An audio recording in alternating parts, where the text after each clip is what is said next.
Alrighty, welcome to my overview of Chapter 1 of California Politics. So we're going to start with this introduction. What makes California an exceptional state? California is different than every state in the country. California's economy is larger than most countries, since only 4 nations had a larger gross domestic product in 2021. In 2022, California had more billionaires than Hong Kong and Russia combined. And if you all know Russia, Russia has a lot of wealth in Russia. The state's population is on par with the entire population of the country of Canada.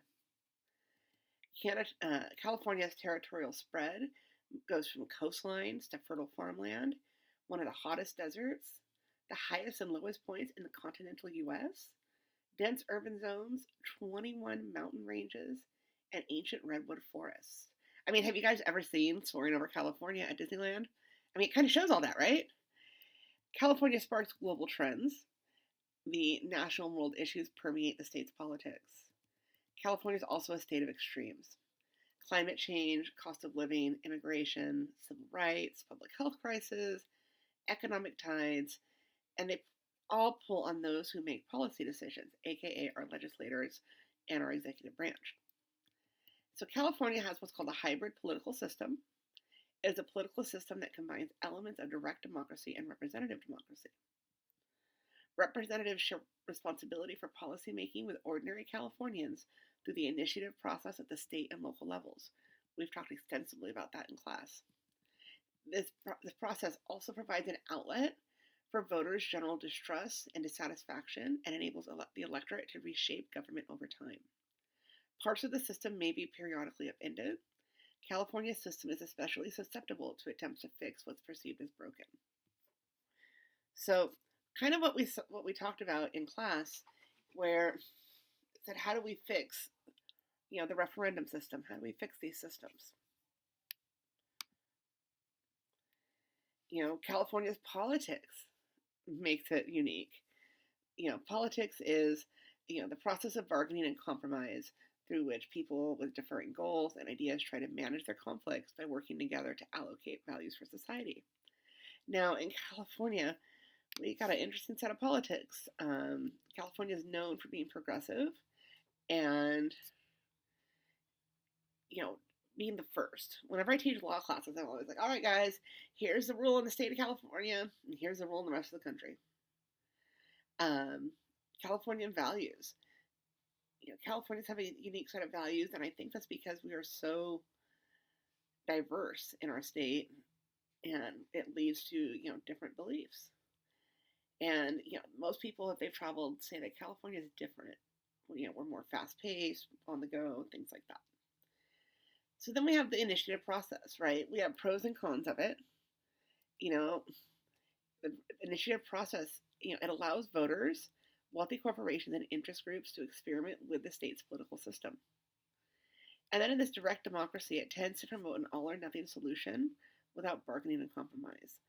And I implore you, is that really democracy? So we do have population-related public policy issues in California. 26.6% of Californians are foreign-born. That's the largest proportion in the United States. California approximately has 2.2 million undocumented immigrants. In 2010, over 10% of the population was over age 65. By 2030, it'll be 1 out of 4 people. So this is going to be a demographic group that saturates healthcare systems, which leads to a problem because in California, we currently have a crisis when it comes down to, skilled workers such as CNAs, pharmacy techs, things like that. The criminal population is second only to Texas, with about 140,000 people in some kind of criminal custody control. And then over half of the nation's unsheltered people live in California because of affordable housing issues. I think we can all, attest to the affordable housing issues.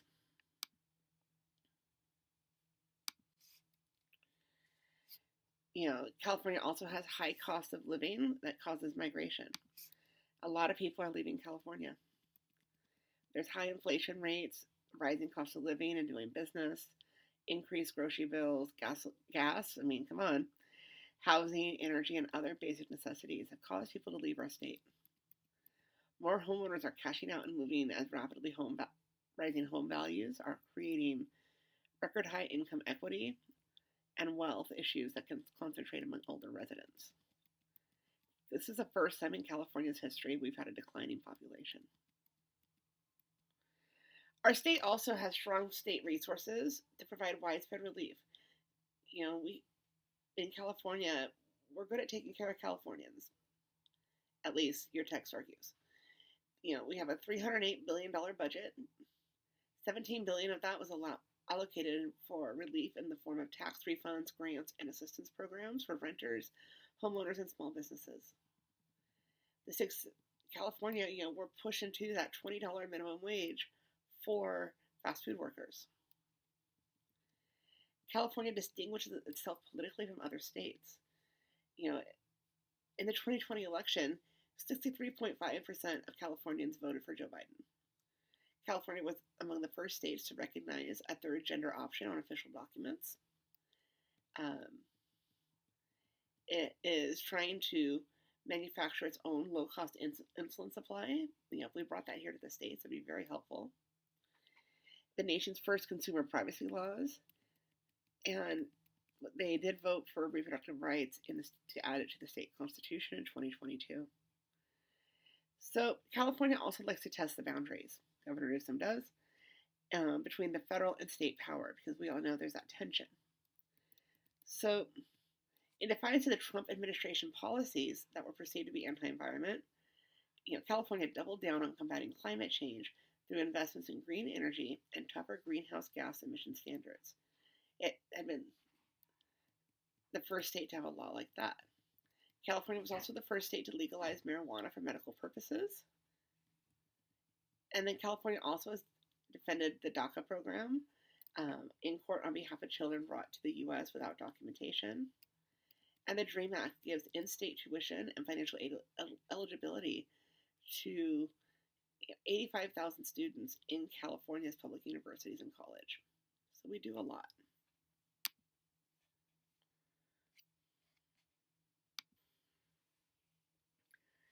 California has become a sanctuary state for undocumented migrants.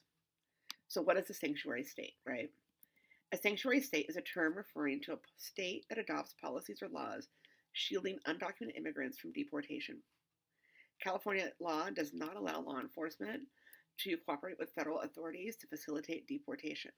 In reality, what we want is if an undocumented immigrant is victimized of a crime, we want them to feel comfortable reporting that crime to law enforcement and not worrying about being deported.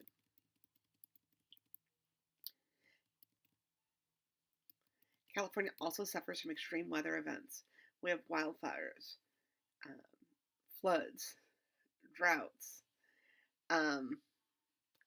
Earlier last year, or this year, we had a hurricane. So we have all these things happening in California. And we're good at handling them. We also have water shortages that are affecting farmlands, fisheries, and urban areas, forcing steep restrictions on water use. We have a plan to pipe the Sacramento River water to illustrate the magnitude of the water crisis.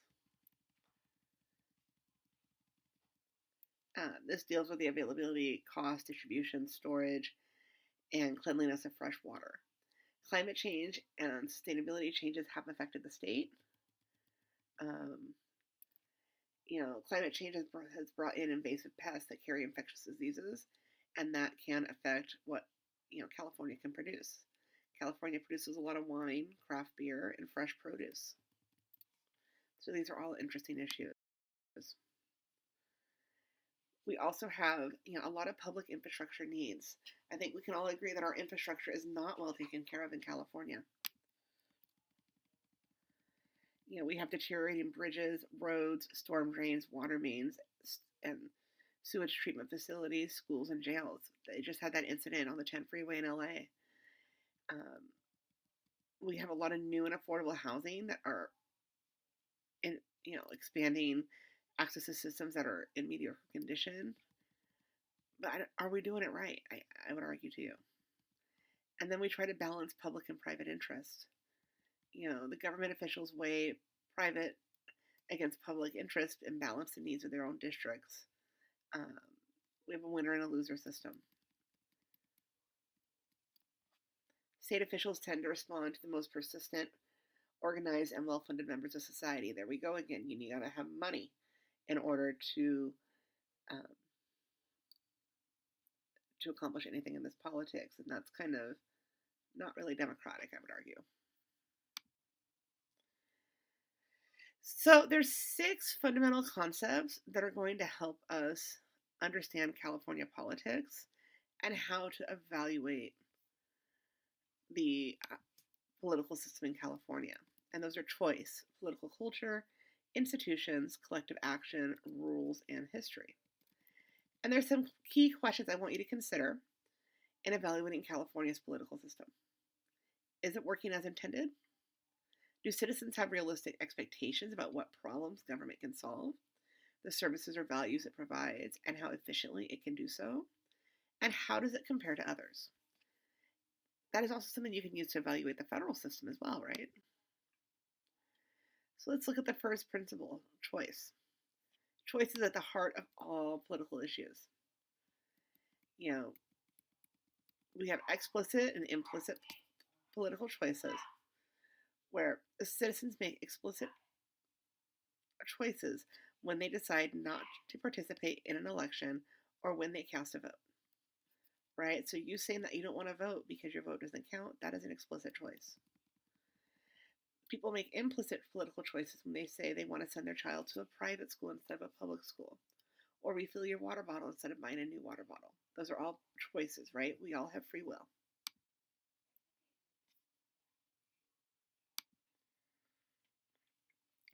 So when we think of the legislator, right, the legislator is a series of choices. They have to figure out who they want to listen to, what issues they want to press. Not every legislator can press every issue, right? And they're shaped by micro and macro level factors.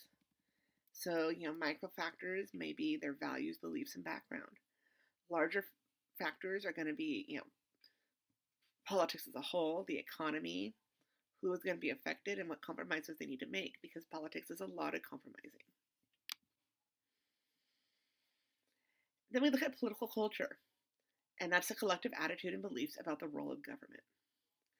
So it's a choice for narrowing choices and reconciling differences. We want to, a successful political system provides a process for narrowing choices to a manageable number so participants can reconcile their choices and figure out what they want to do. Decisions and customs, emerge to form this distinct political culture. And we had talked earlier in the class about political culture being the attitudes, beliefs, and values about government that a majority in a state hold, as expressed in their customs and the political choices its citizens and leaders make. These decisions and customs generally express the attitudes, beliefs, norms, and values about government that a political majority holds and gives their governing system a distinct culture. So we have features that define California's political culture. That's a focus on equity and a willing to regulate businesses in favor of workers and the environment to offer public programs that address those at the margins of society. We have a preference for democratic officials, but general detachment from political parties. And there's a willingness to use state regulatory power. So we're going to move on to our institutions. So these institutions are organizations and systems that help people solve collective action problems. So a political institution, political systems like institutions also facilitate compromises, trade-offs, and bargains. They bring people together to solve problems on behalf of the community or society and enable the authoritative or official use of power. So what is the medium of collective action? So collective action is when people work together for a mutual benefit. This can occur through institutions. People work together to solve their problems and allocate goods for society. So the use of power and authority through political institutions can benefit some and harm others. There's no way possible that we can make a complete utopia where everyone gets the same thing. If we did that, that would almost be communistic. There's going to be winners and losers in politics, but we want to try and get fair and equal outcomes that are not automatically ensured through democratic institutions.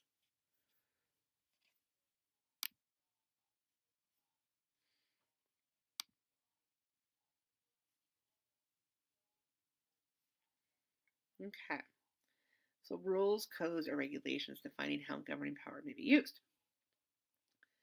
So we have to define power, who has the power, and how they can use it.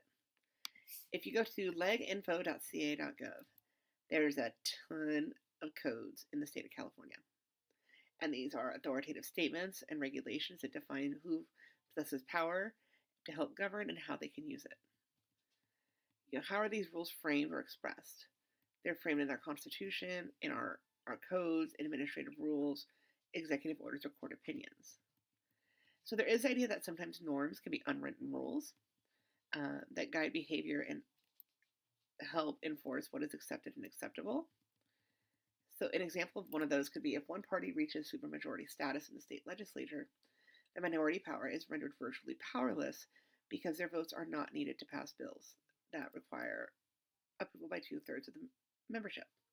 So it's kind of what you could see in Sacramento right now with the Democrats having a supermajority. We can't get any Republican-led bills passed because of that issue. Then we look at California's history. The past helps set the terms for the present.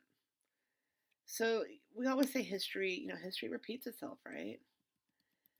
So, rules change and grow in response to cultural shifts, influential leaders, uprisings, natural disasters, scandals, economic trends, and other forces. And this creates further opportunities for political action. Some forces may be gradual and some are sudden. History provides clues about, these developments. So, one thing I could tell you that I remember, I guess would be history for some of you, is the brownouts when I was in elementary school because we couldn't the power grid. Well, that shows our power grid's not that stable. Well, when Governor Newsom decides he wants us to have all electric cars, how is that going to work? History's going to show us it doesn't work out well.